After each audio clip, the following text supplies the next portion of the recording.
Okay, let's see what this season has to offer for us. No. Huh? The Case Study of Vanitas? Sweet, it looks like Studio Bones is releasing a new series this summer. Let's see what it's all about.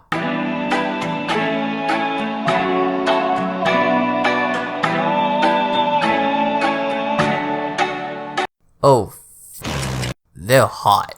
Well, would you looky here, Studio Bones has done it again. They've made another anime that is just chock full of characters where the anime community can just ship them to hell and make tons and tons of fan art. I mean, seriously, Studio Bones, you're not helping your image much of being the Fujoshi baiting studio. From literally right after finishing SK8 The Infinity, you move on to adapting the Case Study of Vanitas. While I'm on the topic of SK8 The Infinity, I want to go on a little tangent for a bit and talk about this anime because I never really got the chance to do that back when the anime was airing. So let me first say that this anime was way better than it needed it to be. And what I mean by that is that I just expected the show to be a simple show of Studio Bones just flexing on us with some sweet, smooth animations of a boys cruising, doing cool tricks, sliding down rails, launching off ramps, and all sorts of other things. Not only were they able to incorporate all of that into the anime, but what really made Skate special is the enormous amount of queerbaiting within the show. Then there's also the fact that every single character we meet are so distinct from not only their character designs, but each and every one of them have all these different quirks that no matter what, you're bound to find a character to like. However, with me, I love them all. They're all my special pretty boys, and it would seem that many people would agree with me, and because of that, we've gotten so much amazing fan art of our boys. So much so, that it deserves a montage of its own.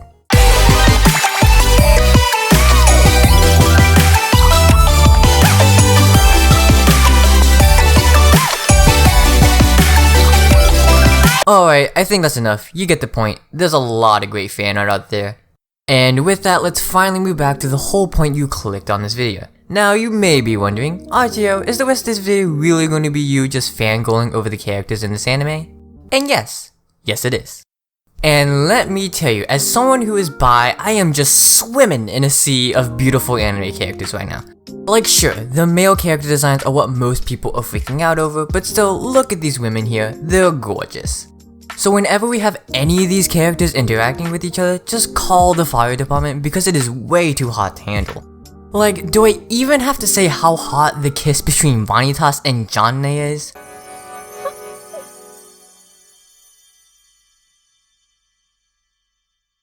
Legitimately, after the scene, my jaw was wide open and I was freaking out, like, damn, our boy Vanitas really just went there, and may I just add, it was pretty smooth as well. Also, don't get me started on the art for that scene, it was stunning. Like almost every frame during that scene, I could take a screenshot of it, frame it, and hang it up in my room. That's how beautiful this scene was. But of course, this is Studio Bones, so you know that this isn't the only scene that is this gorgeous. I've literally lost count on how many scenes there are where they've shown our characters in this elegant and charming way. Can we also talk about almost every time we see our characters sucking blood or getting their blood sucked? It is so sexy. Like, I know the concept of having vampires sucking your blood being portrayed in a sexy manner has been around for a while now, but with the Case Study of Vanitas, at least for me, I feel like they somehow were able to make it even more attractive than what it usually is. Like, whew, goddamn, I'm here literally fanning myself off because of how spicy these scenes are. And I gotta know, is it just me, or do at least the majority of the audience agree with me saying that these blood-sucking scenes are a little bit more sensual than usual? Anyway, let's move on to breaking down these characters a little bit more and really try to find and list off every aspect of them that makes them so attractive. However, before I even talk about these characters, I want to list off everything I think is necessary to make a character seem hot. And with that list, we'll be using it as a checklist to truly see where they rank in my scale of attractiveness. Also, just to be clear, this is just my personal preference, and let me say this again, it's my personal preference. So if I say anything that you don't agree with, then you can just put it in the comments. Anyway, the number one thing I think a character needs to have to even be considered attractive is that they should have a well-proportioned face. And yes, the art style is a big contributor for this, but still there are some art styles out there where they eschew the proportions of the face a bit too much and I just wasn't a fan of it. Take for example After the Rain. There's a lot of great things I could say about the art, but at least for me, the facial proportions on the female character designs are not my cup of tea. There's just something about her head shape where it makes the proportions of her eyes a bit off. In any case, face proportions are pretty important to me when it comes to finding an anime character attractive. Moving on to the second thing I look for is that the character should have a nice body. For male characters, I want them to be on the thin side, but they also should be muscular, like Victor from Yuri on Ice. Then for female characters, I also want them to be thin, but with some curves if you know what I mean. Imagine Sakura Juma Mai for an example. Honestly, I don't have a proper explanation for why I prefer these body types, other than being a full degenerate. Anyway, getting to my third thing on my list is their hair. They gotta have their hair styled nicely or be really unique and iconic, cause you know, this is anime. Now for the fourth thing I look for is what's their style like. I just want our characters to be fashionable, and at least for me, as long as they have a good balance of color matching, accessories, and layers, then I'm probably gonna like it. Finally, the very last thing I look for is their personality. Most of the times I look for characters that can be both cool and goofy at the same time. So basically characters like Gojo. Alright, now that we have this checklist, we can truly see which character from the Case Study of Vanitas are the hardest, at least in my ranking. However, I'm only going to be analyzing Vanitas, Noe, and Jane because they've had the most screen time. I was contemplating having Dominic being part of it, but we just haven't gotten to know her that much. Okay, our very first character I want to analyze is Noe. First of all, his facial proportions, they're really good. He's got a nice jawline and everything within his face is very complimentary. So for his face proportions, I'd give it a 9 out of 10. Then for his body, it's a pretty simple 9 out of 10. The only reason it's not a perfect score is because we haven't seen him without his shirt on. But with how strong we've seen him be, I'd give him the benefit of the doubt. Next up for his hair, I'd give it around a 7.5 out of 10. I do like the color of his hair and the style is very nice, but it's still a bit too simple for me.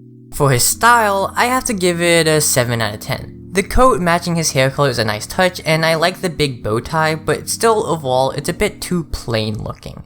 Then finally for his personality, I'd give it a solid 8.5 out of 10. He has shown us some really cool moments and he has some really innocent and ditzy moments when he just wanders off somewhere, and it makes him so adorable. However, I had to remove a few points because those innocent moments remind me more of a child and that's just not my thing. So overall, Noe has a grand total of 41 out of 50 points. That's going to be a pretty tough score to beat. Let's see how Vanitas is going to compare to this. First of all, his facial proportions, I'm going to give it a 9.5 out of 10. I just prefer his sharper jawline a bit more than Noe's more chiseled jawline. Everything else within his face is about the same with Noe's, though quite complementary to his head shape. Then with his body, I have to give it a 8 out of 10. From the few hints we saw of his body, it doesn't seem like he's going to be that muscular, so I have to remove a few points. Next up with his hair, I have to give it a 10 out of 10. It's just so unique and stylish at the same time, and I just love it. As for his style, I would give it a strong 9.5 out of 10. I love the Victorian suit and the cloak pairing, and the hourglass earring is the best part of the outfit. Finally, for his personality, it is a respectable 9 out of 10. He betrays the two different personalities I like so well, but the one thing I took a point away is I feel like he could show more of his cool side a bit more. With that, it gives Vanitas a score of 46 out of 50 points. Finally, getting to Jane, with her facial proportions, it's around a 9 out of 10. I have nothing remarkable to say about her face other than it's just a solid face.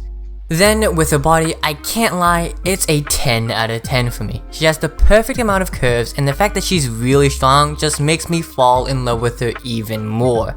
Next up with her hair, this is where she loses a fair amount of points, because for me, it's a 6 out of 10. I like the fact that it is a shorter haircut and it fits her really well, but for me, I prefer longer hairstyles. And for Jane, the haircut looks pretty plain as well. As for style, it's very similar to Noe's style, so I would give it the same score as Noe, meaning she gets a 7 out of 10. However, I will give an extra point for awesome arm weapons, so that gives her an 8 out of 10. Finally, for her personality, I'd give it an 8 out of 10.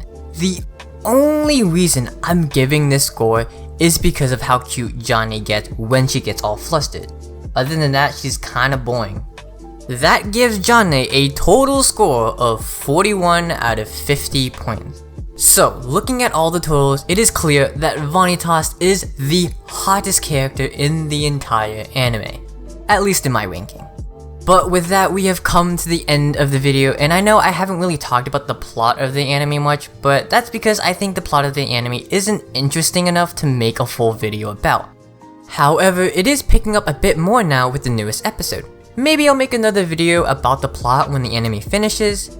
Nevertheless, the Case Study of Vanitas is a really fun watch, and I cannot wait for the mountains of fan art that will come from this anime, because whew, man are they going to be so hot.